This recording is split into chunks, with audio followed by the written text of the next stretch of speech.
Hi everyone, my name is Ella. I'm a 19-year-old woman of transgender experience, and in this video, I'm going to talk about something that's really interesting, which is my double life.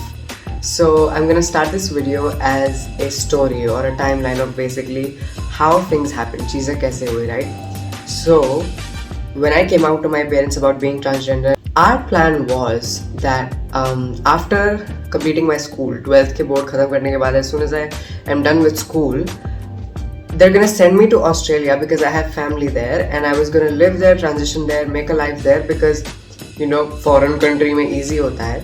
So that was basically what our plan was. But kya hua was that lockdown happened. When I was in 12th grade, actually, that's when lockdown happened. Lockdown, obviously, like all our savings are gone. Like it's insane. Like, and so Australia, like financially, it did not make sense for us anymore. And so I transitioned in lockdown. Very important point. Why this is an important point is I want you to imagine before transitioning, I lived a life where I was not seen as normal, which I mean, now I'm not seen as normal still, but what I mean by that is earlier people treated me as weird and different the second I walked into a room, because every room that I walked into as a man, as a boy, whatever, and the way I would walk was always feminine. So people would immediately see from the way that I would present myself, even something was different, something was off, something was not matching. Then when I would speak, they would say that, oh, the voice is quite masculine, but there's this क्या बोलता है इतराना in the way that I speak. So the way that I speak is also feminine. That is also, people would give me looks. Some people would laugh at me. Like when I'm walking down corridors or when I'm walking down the market, I'm walking like this because I'm usually used to people just like snickering or, giving side eyes or chuckling when I walk around because I'm something that is different. Okay, there's very few ways that people react to things that are different. One is they will disrespect the things that are different, or they'll make fun of those things, which like bullying, making fun, calling names, whatever. The other is being afraid of things that are different. So इनसे बात मत करो, इनसे दूर रहो, हमारे बच्चे इनसे दूर रहे, whatever. So that's basically what I'm used to, is right? I'm used to being treated like shit. And then lockdown happens, a year and a half on and off. I have not left my house. I literally haven't left my house for anything. And I'm also transitioning socially in this time. I didn't get into medicines until I was 18, but everything else that comes with transition, changing my name, growing my hair out, changing the way I dress, all those other superficial things I was doing in lockdown at my home. And this is also when I got on the internet. Now, when I got on the internet, people did not really know that I was transgender. I think people just thought that I was a cis woman. And I would get on there and I would do makeup. And now, suddenly, that makeup is being complimented. People aren't like, hey chakke, ha ha ha. Like, people are like, wow, you do your eyeliner really well. And I'm like, oh, you like this? Like, what the fuck is wrong with you? Don't you want to laugh at me? Everything that previously was so weird and so otherworldly and so abnormal and such a joke is now fine. Like if I want to wear a dress, it's fine. If I want to do makeup, it's fine. And not only is it fine, it's people love it. Like I'm quite good at all of the things that I do, and people love it. People compliment me, people call me their inspiration, and all this is happening, and I'm here like, what are you talking about? This is all wrong. Actually, let me tell you what's happening. Actually, I'm such a joke. And so, even when I was being treated nicely, A, I wouldn't believe it. Second, I would push it away. Third, I would seek out scenarios and seek out people that will keep up this narrative of me that I'm used to. I'm used to being miserable, okay? And this is the thing about human beings, is human beings want to do the things that they're good at a lot because it gives us this boost of like, I'm good at this thing and I'm gonna do it. Like, so imagine if you can do a single-handed one hand wala push-up, whatever. It's a really cool thing to be able to do. So wouldn't you want to do it in front of everyone and show everyone that like, look how good I am at doing this single-handed push-up? That's basically me with being bullied and suffering. I am so good at suffering. And so I would create these scenarios and seek out these people that would help me recreate and keep alive this narrative that I'm used to playing into. This is the narrative that I'm comfortable with. This is my talent. My talent is to suffer. So you have to imagine that must have done a fucking number on my mind, because 15-16 years I've lived basically being laughed at, being bullied, being called these weird names, not being treated very well.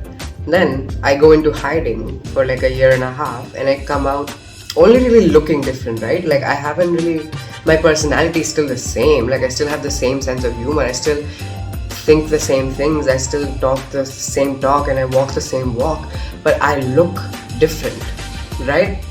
And then suddenly, like the way that I'm treated is like completely opposite. Like everybody loves me. People love me. People want to be seen with me. Like people aren't embarrassed to be seen with me. So for the longest time, I thought that maybe girls are just treated nicely. And now I realize it's not a girl or a boy thing. It's a standard thing. It's a norm thing, because I was treated poorly as a boy because I wasn't a conventional boy. I wasn't a boy who necessarily looked, talked, acted, walked like a boy. I was never that.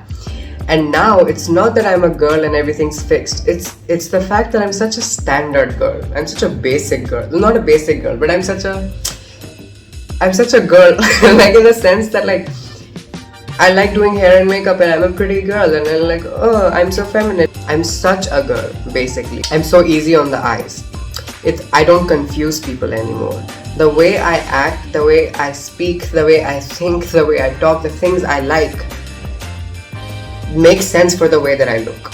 And they didn't before transitioning, and now they do. And that's why people are nicer to me, because people understand me. Internalizing the way that I was treated was really fucking dumb of me, okay? And I needed to like move on, and I needed to realize that like people treated me poorly because they didn't understand, not because something was wrong with me. For the longest time of my life, like the only time that I was complimented, the only time that I was called pretty, the only time that I was considered like really talented was on the internet, right? So I had this really interesting thought for the longest time after I transitioned, that like maybe I'm a catfish, maybe I look really different in my pictures, maybe I'm only pretty on the internet.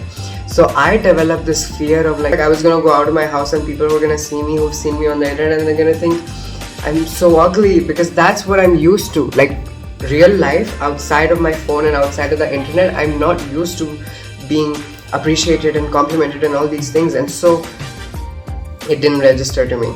I felt like I was only pretty on the internet, but obviously that's not a real thought. And that is also why I turned down so many interesting, like, okay, I was quite talented, right? Like my work has always been good from the very beginning. In the very initial stages, I think almost 3-4 months of being on the internet, I would get such big brands reaching out to me, wanting me to shoot for their campaign, and I would say no. Because I was like, I only look good in my bedroom, on my phone, with my lighting. And so I had this really big fear of being shot by anyone else. I hated anyone else taking pictures of me. I hated the idea of somebody else's phone taking a picture of me, somebody else's camera, somebody else's studio, because I thought like फिर मेरी सच्चाई बाहर आ जाएगी. Like everyone's gonna find out that actually I'm not as pretty, actually I'm not as talented. It took me, continuously going out of the house and meeting people and like just letting things settle in. Basically, it was such a weird experience.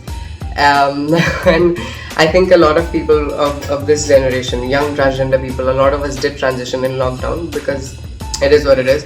And I really want all of you to consider these things when you go out. Is you don't see the gradual change in the way that people treat you. When you transition in hiding, people's behavior toward you changes day and night, and you have to accept it. Like, it's unfair that good things only came to you when you basically changed yourself. It shouldn't have to be that way. There are very few times in life where disrespecting someone is valid, and that is one thing that I always think about is, okay, maybe you didn't like me, maybe you didn't understand me, maybe I confused you, maybe I was a little different and you didn't want to understand me, you didn't want to accept me. What was the need to hurt me? Like, why? That is so unnecessary. But that is just how people are, that is how society works, that is how human psychology works, that is just how we are as a civilization, right? And as individuals, we have to do our part from moving on from that. You have to separate yourself from the way that people treat you.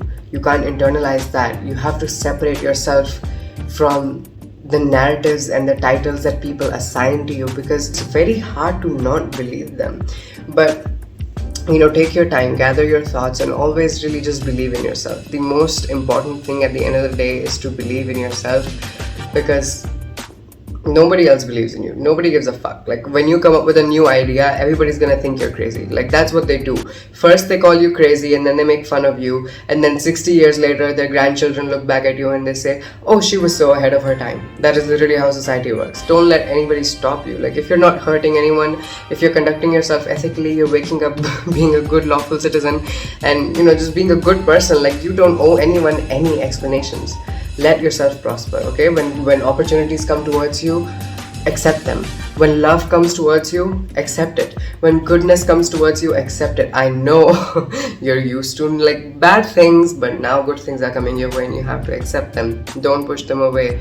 You have to break that cycle. But anyways, that was my story, and I hope you learned something from it. And this isn't just about transgender people. This is basically about anyone and everyone who's ever had a glow up. Like, this happens anytime you make any kind of instant progression in your life. If you suddenly win the lottery and make a lot of money, everyone around you treats you differently, and it's really a hard thing to get adjusted to.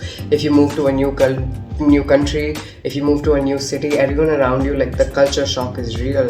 If you have a glow up, if you got hot over the summer, if you went in the gym and you got some abs and suddenly everyone wants to like suck up on you, like, it is what it is, and you have to accept it. Like, we can't like just let good things happen to you. All right, grow, prosper, love you, bye.